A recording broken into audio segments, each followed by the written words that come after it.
あ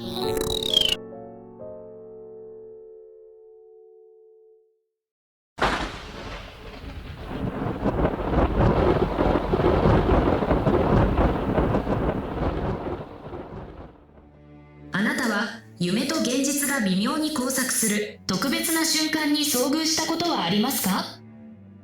多くの人にとって夢と現実が混ざり合うような瞬間は非常に稀なものであり、一生のうちであっても数えるほどしか経験しないものではないでしょうか。私自身振り返ってみると、過去にこれらの特別な瞬間に何度も恵まれていたにもかかわらずその価値を見逃し、結局ここまで逃げてきてしまった気がします。人生において必要な時に万全の状態でそこにいることはとても重要なことなのだと思います。仮にあなたが世界を救う力や才能があったとしても、その時最大の敵がいなかったらどうでしょうか。世界が滅亡の危機に瀕していなかったらどうでしょう。救世主は必要とされず、あなたが力を発揮する場もなく、その生涯を終えることになってしまいます。神のいたずらか運命の皮肉なのか、その時代に生まれてしまったタイミングが合わなかったのか。当然平和なことはとても大切で良いことですが、結果としてその救世主の力、才能は宝の持ち腐れになってしまうのです。また世界が明日マジでヤバいですなんていう時に、まだ生まれたばかりでミルクも一人で飲めない赤ちゃん状態だったら、さすがに世界の救いようもなく、神に祈りを捧げることもできずに指をくわえたまま一般の人々と運命を共にするしかないでしょう。人生における転機、それは多くの場合突然に訪れるものです。それが良いものであれ悪いものであれ、準備できていようがいまいが、そんなのはお構いなしにです。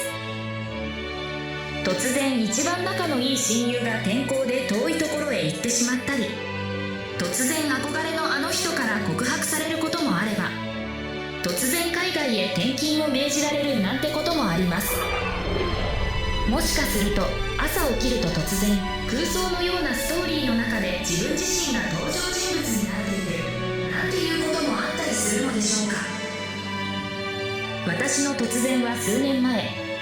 久しぶりに訪れた映画館で見た一本の SF 映画が私の人生に大きな転機をもたらしたのです。映画の中で気づいた些細な偶然がきっかけとなり、人生は不可解で予測不可能な方向へと急速に進展していったのです。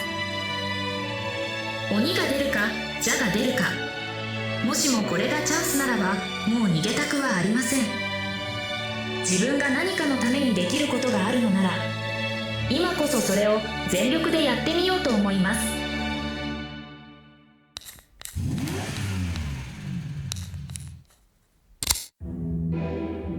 その日の映画はバーチャルリアリティを舞台に近未来の日常生活を描いたもので、有名監督の待望の新作でした。映画の本編が始まってから30分ほど経過したあたり、おおよそ主要な登場人物も出揃い、それぞれの関係性や向かうべき目標が見えてくるあたりでしょうか。私はここで一つの印象深い偶然に出会います。単純に偶然なんだろうと言われればそれまでの内容なのかもしれませんが、いきなり驚かされたのは主人公が乗る車のナンバーと私のスマートフォンの暗証番号の一致だったのです。通常一瞬で過ぎ去るようなシーンに特に注意を払うことは少ないですが、この偶然によってその車が画面に登場するたびに、まるで自分の秘密が暴かれているような、そんな奇妙な感覚にとらわれたのを覚えています。こちらがその番号ですと言いたいところなのですが、これはイメージ画像なのです。今となっては常時接続が当たり前となっているインターネットですが、以前は使い方によってはその都度パスワードを入力して接続しなければならない場面もありました。私はこの接続サービスのパスワードの中に含まれる4桁の数字をスマートフォンの暗証番号として使い回し覚えやすくしていたため、契約時に送証拠となるはずだったのです。しかし数年前に引っ越しをしたタイミングでインターネット環境が変わったことに伴い、不要となった書類を家族が処分してしまったのか、すぐ見つけることができなかったのです。今回ここで実物を出せないのが本当に残念ですが、もし見つかれば将来的に公表する予定です。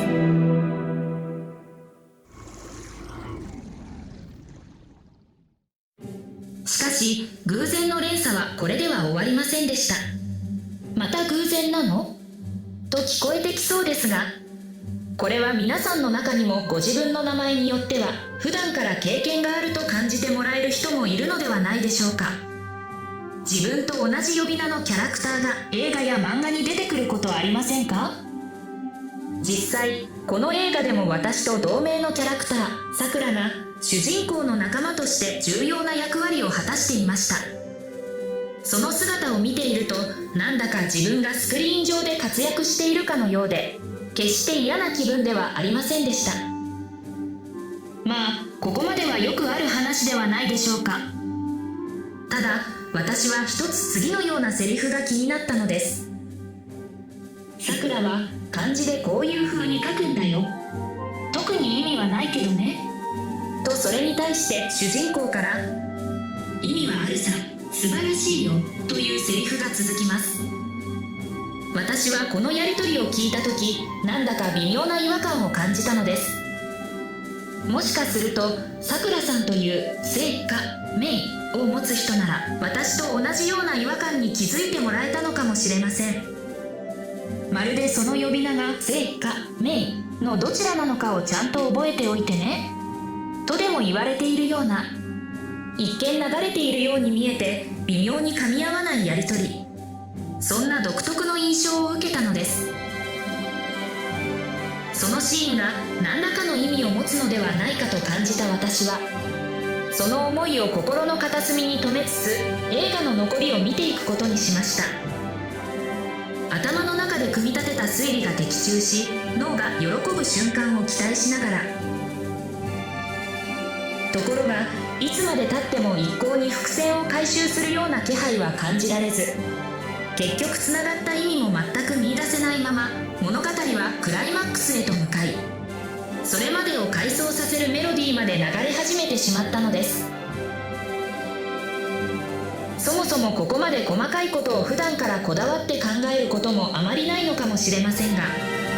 物語において登場人物の呼び名がどれだけ意味を持つかということを考えると、姓か名のどちらかだけが設定されていることも多いのではないでしょうか。また両方つけられてはいるけれど、さらにそれが物語の進行上重要な意味合いを持つような作品、そこまで考えてみるとあまり多くは思い当たらない気がします。ごく限られた一部の観客以外にとっては意味がつかめないであろう宙に浮いた奇妙なセリフ、こんな流れになんとも後味の悪い違和感が残ってしまったのです。気になるところは他にいくつもあると感じつつも、この時点ではメモすら取れない状況の中でたった一度見ただけ、そんなこともあり特に進展もないままその日の映画館を後にした私は、奇妙な偶然に出くわしたこともこの映画のことも時間とともに次第に記憶からは薄れていきました。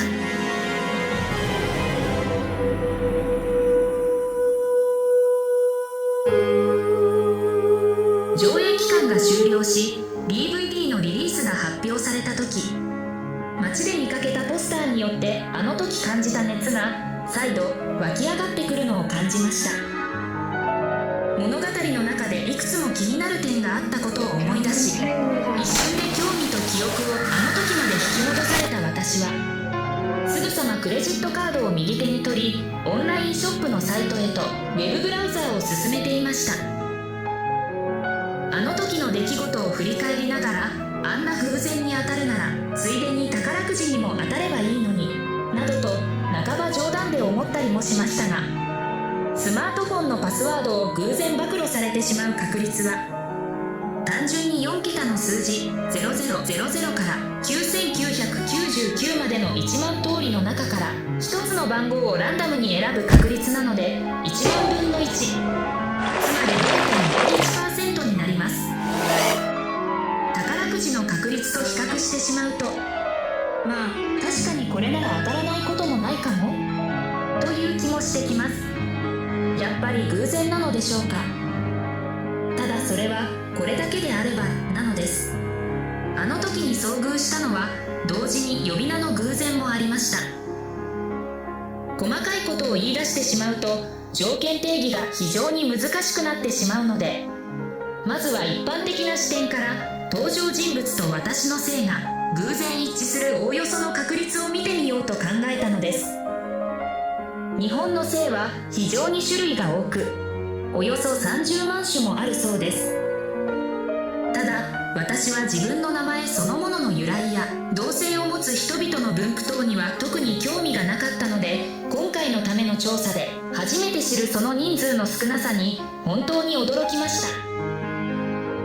例えば最も人数が多い姓である佐藤さんは180万人もの人が同じ姓を持っていますが、日本の人口が約1億2000万人ほどですので、もしも私の姓が佐藤だった場合、私が登場人物と同一の姓である確率は1億2000万分の180万で 1.5% になります。確かにこれなら数日の生活のどこかで同姓の人を目にしても何ら特別なことではないでしょう。しかし実際に私と同じ姓を持つ人は2023年10月時点で約3000人ほどしかいませんでした。これは比較的少ない部類に入るのだと思いますが、先ほどと同様に考えてみると、私が登場人物と同一の姓である確率は1億2000万分の3000であり、およそ 0.0025% となります。この極めて低い確率がさらに先ほどの 0.01% のナンバーの偶然と同時に起こることを考慮すると、ほぼゼロに近い確率になってしまうのです。予想外の展開に導かれて身構えながら見たこともあってか、あの時の映画館での初見とはわけが違いました。 DVD を繰り返し確認した私はさらにいくつもの奇妙な点があることに気づき、次第に自分自身が何か得体の知れない大きな渦の中にいるのではないかという疑念を持ち始めていくことになります。私は特に何かの解析や暗号解読に優れた能力を持ち合わせているわけではありません。仮にもそんな私に何かしらのメッセージがあるならば、私が解読できなければ意味がないものとなってしまいます。ということは、そこまで難解な方法ではなく、私自身が解読可能な方法を使い、さらに私を特定可能な情報を入れているはずではないかと考えたのです。この仮説に基づいて物語の中に含まれるさまざまな文字列を探したところ、何らかのメッセージと解釈できそうないくつもの鍵が映画の中から見つかったのです。ここでは私が経験した一連の偶然が極めて稀なものから完全な非日常へと変わってしまったパスワードの謎に焦点を当てて説明することにします。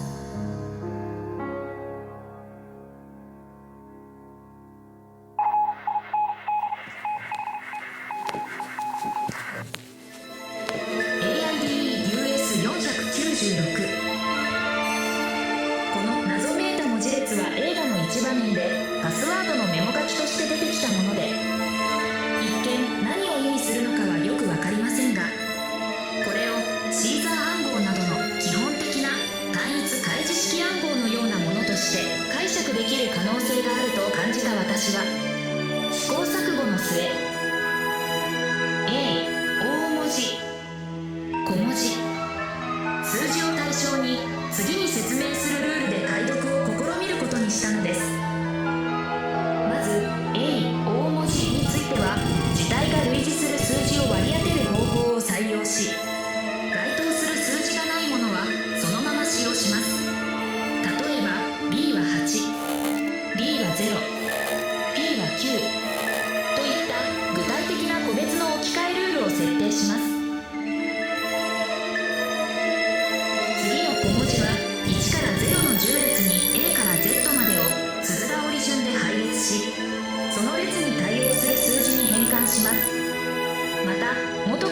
数字は無変換で使用します。まず問題となるシーン中のパスワードはこれ。先ほどの規則性に従い全ての文字を数字に置き換えてみると、私はなんだか見覚えのある数字を頭の中で並べ替えながらリビングの電話に目をやると同時に、何かが体の奥底から湧き上がってくるのを感じました。でも自宅電話番号に非常に近いものの、6が1つ足りない。0が足りないならば国際電話と考えれば9桁だが、足りない数字が0ではない。やはり偶然だったのか。ここまで来ると何か極めて低確率なことが自分と結びつくなら、もしかしたら本当にと半信半疑で考えたり、自分が特別な存在だったらかっこいいのにとか、半ば中二病的なことも想像してしまったりしたせいもあって、少しだけ残念なような、安心したような、そんな変な感覚でした。ところが幾分か冷静になった後に再度映像を見返してみたところ、なんとパスワードのメモ書きの数字、足りなかった6の上だけにイコールの記号が。つまりこれが意味するところは、私の自宅の電話番号を正確に読み取ることができてしまったという事実なのです。なぜこんなことが？その疑問が頭を支配します。そして文字列そのものが表す意味。 AS496 急いで私たちに協力してください。頭が混乱する中でいくつかの不可解な出来事を思い出します。もしかしたらこれは単なる偶然ではないのか。そうだとすると何の意味があるのでしょうか。正確な答えは即座には見つかりません。呼び名が正であることを示唆するものは、私と同じ限られた条件の人物に絞られます。また電話番号では家族単位、パスワードとなると私個人の特定となってしまいます。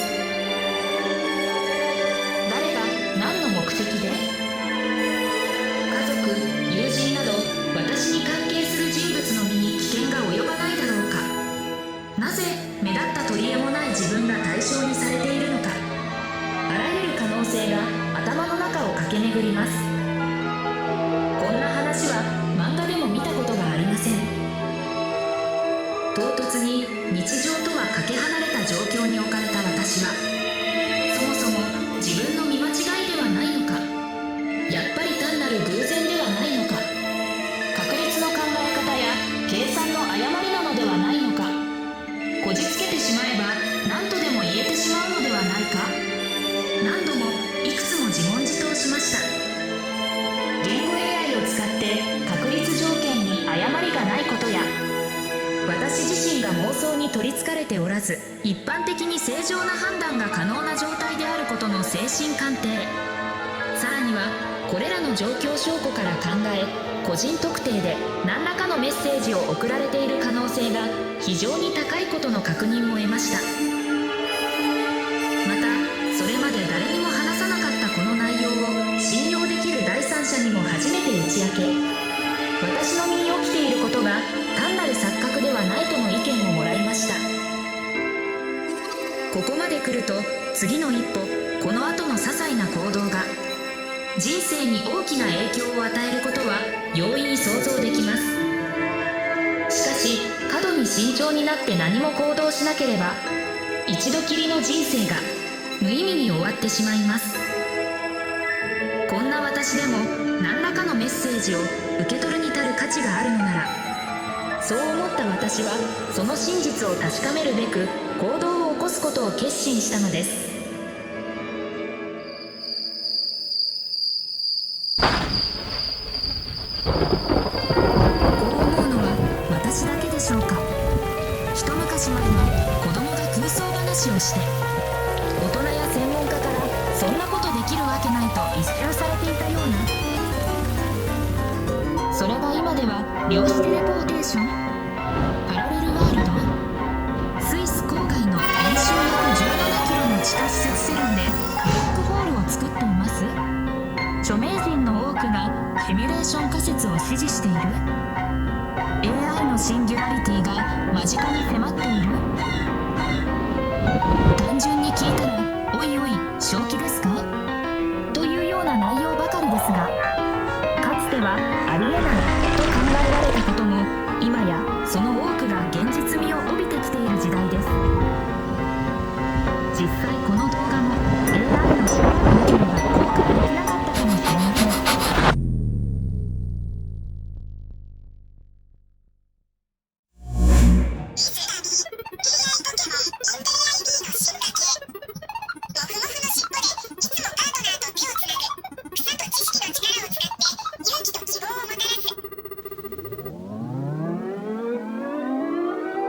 でも自分は特別だと思いたい心がどこかにあるのではないでしょうか。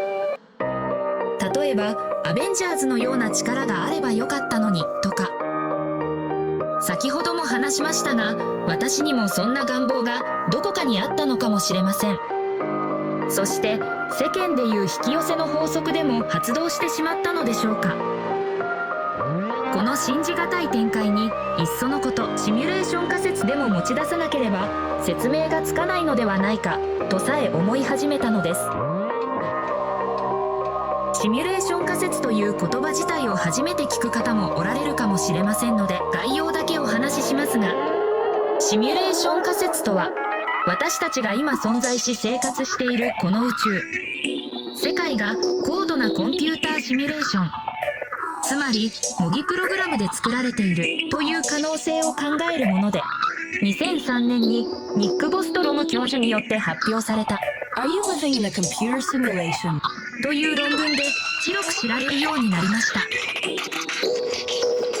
この論文では高度に進化した文明がシミュレーションを作成することができるようになる可能性と、私たち自身がすでにそのような模擬世界の一部で生活している確率について議論されています。もしシミュレーションが高度であった場合、その中の生命体、すなわち私たちは自分がシミュレーションの一部であると気づかない可能性が非常に高いと言われています。つまり簡単に言うと、この世界は映画「マトリックス」のような世界ということになるのです。またこの仮説に関する一部の意見として、世界が赤ん坊が箱庭で遊ぶように作られたというような説もありますが、この世界の複雑性から察するに、この意見に対し私は懐疑的です。乱暴な例えかもしれませんが、私が全く使い方を知らない 3D モデリングソフトを使ってそれとなく遊んでいたら、偶然こんなすごい精密な宇宙のようなモデルができましたということになってしまうのです。しかし当然ながら現実はそんなに甘くはありません。実際にやってみると、私の想像した地表のモデルはというと、時が流れ始めた途端に大爆発を起こしてしまいました。いくらゲームのマインクラフトで天才的な永久機関や巨大地下施設を作り出す頭がいかれた猛者がこの世界には存在するとしても、それをはるかに凌駕する私たちのこの世界の複雑な設計は神がかり的な精度を必要とされることは間違いないでしょう。またここからは私自身の体験と考察に基づく独自の仮説を交えた話として、寛容なお気持ちで聞いてください。もしもこの世界がシミュレーションであるならば、間違いなく AI が未来の世界を作り出す役割を担っているはずです。つまりこの世界は起こされた行動により生じたあらゆる変化に順応した先のシミュレーション世界を AI がリアルタイムに評価しながら構築し続けるダイナミックシミュレーション世界になっているのではないかと私は考えています。そこで想像してみてください。あなたがその AI だったらどんな未来を作り上げるでしょうか。私ならば悲観的な未来は選ばないでしょう。その理由は非常に単純なもので、私の望みではないから。ただそれだけです。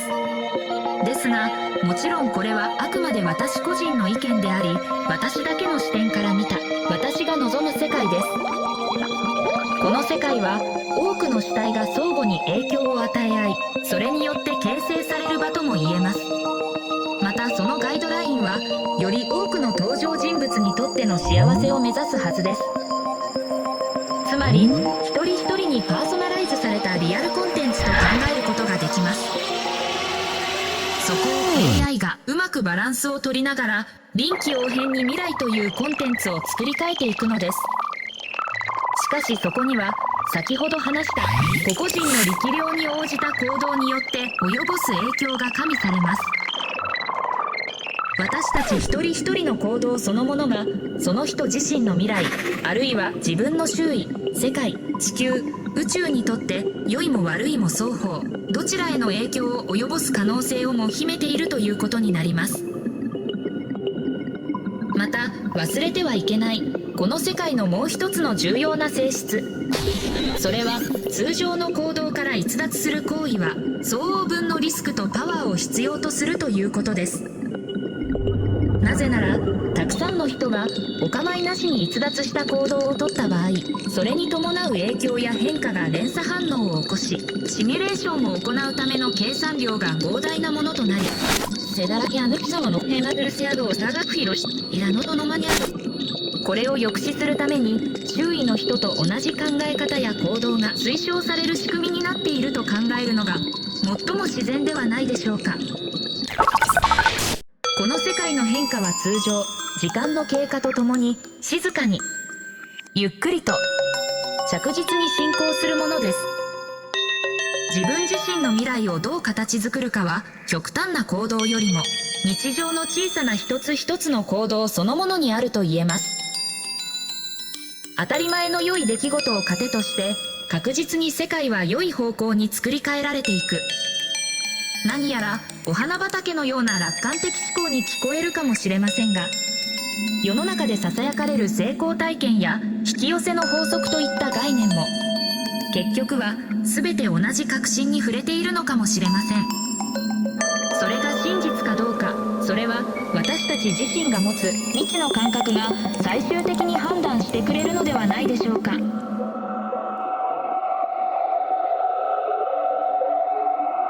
私は今回半ばありえない、一生かかっても見ることが難しいであろう確率の事象に遭遇しました。それにもかかわらず理由は分かりませんが、なぜかしっくりくるのです。自分自身が主役になるのか、単なる他人の物語のエキストラやモブキャラで居続けるのかどうかというのは全て自分の選択次第ということなのでしょう。能動的に周囲に影響をもたらす行動を起こすことでその全てが何か大きなものにつながっていくと私は信じています。私たちがシミュレーション世界の中に存在するのであれば、何か大きなことが成功するときに大量の辻褄合わせ処理がうまくいかずシステムエラーが発生しやすくなり、一部整合性の合わない現象や一般常識では説明が難しい再現できない現象が見られるのではないか。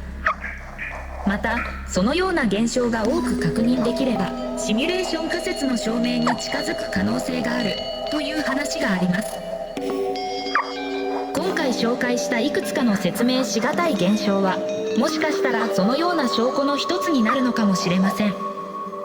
いつか機会があれば今回の出来事をきっかけに知ることになった私の数奇な運命とのつながりや数々の不思議な実体験もお話しするかもしれません。新しい次元の扉を開くためには思いがけない瞬間、至る所に突如発生するキーイベントを見逃さず神のパンくずを拾い集めて辿っていく必要があります。今あなたがこの動画を全て見たということは、あなた自身も私と同じ影響の連鎖の波の真っ只中にいるというように気がつけているでしょう。それでは皆様ご視聴ありがとうございました。